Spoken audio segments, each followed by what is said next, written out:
Hello mga ka-life! Good evening!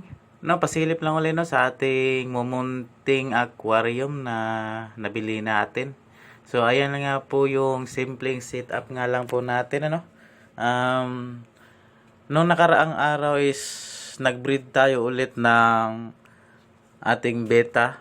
Yung female na super black at saka yung neon green natin na female.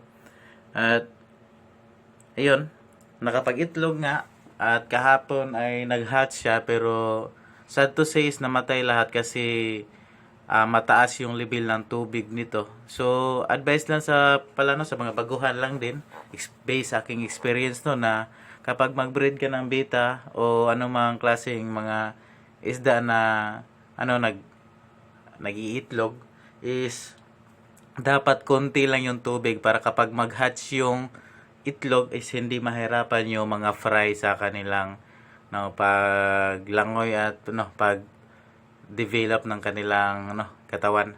At ayan, nilinisan ko na lang at pinalitan natin ng tubig at nilagyan natin ng dahon ng talisay isa sa ating ginawa para pang kondisyon ng ating tubig bago natin lagyan ulit ng panibagong isda. At yan,